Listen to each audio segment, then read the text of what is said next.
ओम शांति। कहते हैं जिनकी नीयत हमेशा दूसरों को देने वाली या मदद करने वाली होती है, उन्हें ईश्वर कभी किसी चीज की कमी नहीं होने देते और अच्छे मन से दी हुई वस्तु उनके पास कई गुना होकर वापस लौट आती है। ये प्रकृति का नियम है। इसी पर आधारित एक बहुत प्यारी सी कहानी हम आज सुनेंगे, जिससे आपको बहुत कुछ सीखने को मिलेगा। एक बार एक भिखारी सुबह सुबह अपने घर से भिक्षा लेने के लिए बाहर निकला। त्योहार का दिन था और उसे उस दिन अधिक भिक्षा मिलने की संभावना थी। वो भिखारी अपनी झोली में थोड़े से चावल के दाने डाला और निकल गया।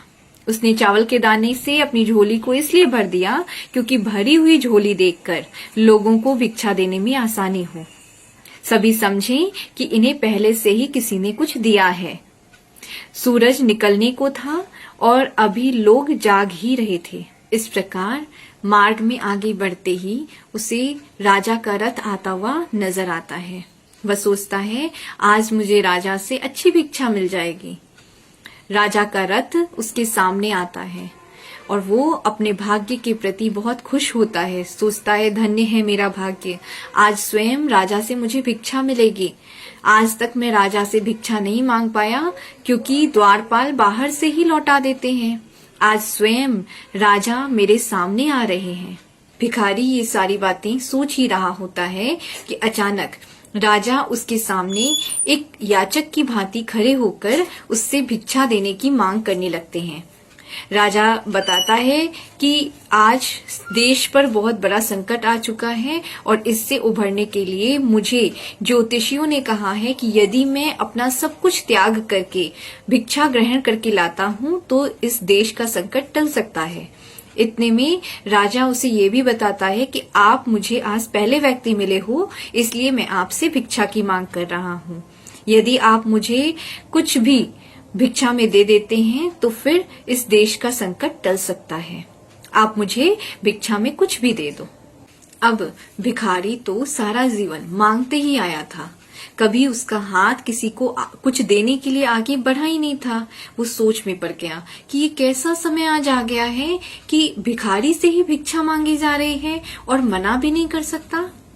इस प्रकार बड़ी मुश्किल से उसने चावल का एक दाना निकालकर राजा को दिया और राजा उस चावल का एक दाना स्वीकार करके आगे भिक्षा के लिए बढ़ गया।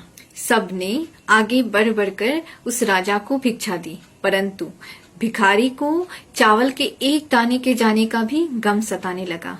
जैसे तैसे शाम को जब वह घर लौटता है तो उसकी पत्नी उस झोले को पलटाती है। उस भीख में उसकी पत्नी को चावल के दाने के जितना छोटा एक सोने का टुकड़ा मिलता है।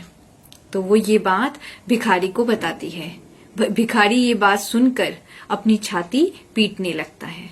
जब उसकी पत्नी ने उससे रोने का कारण पूछा तब उसने उसे सारी बात बताई।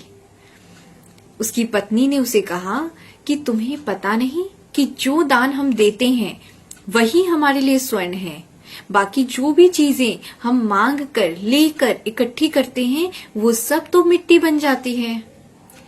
तब उस दिन से उस भिखारी ने भिक्षा मांगनी बंद कर दी और वह मेहनत कर अपना भी और अपने परिवार का भी भरण पोषण करने लगा। जिसने सदा दूसरों के आगे हाथ फैलाकर भीख ही मांगी थी, आज वो व्यक्ति अपने खुले हाथों से दान पुण्य करने लगा। उसका जीवन, उसके दिन ही बदलने लगे और वो व्यक्ति जो उनसे कभी बात नहीं करते थे, उनके समीप नहीं आते थे, आज वो सभी उनके समीप आना शुरू कर दिए और इस प्रकार वो भिखारी आज दानी व्यक्ति के नाम से जाना जाने लगे। तो ये देखी आपने देने के पीछे की कला। जिस इंसान की प्रवृत्ति हमेशा देने की होती है उसे कभी किसी चीज की कमी नहीं होती और जो इंसान लेने की ही नियत रखता है उसका कभी कुछ पूरा नहीं होता। इसलिए सदैव हंसते रहिए, प्रसन्न रहिए। जो प्राप्त है वही पर्याप्त है। भगवान को हमेशा याद करते रहें और अपने मन के संकल्पों को हमेशा शुद्ध विचारों से भरते रहें, अशुद्ध विचारों को साफ करते रहें। धन्यवाद। ओम शांति।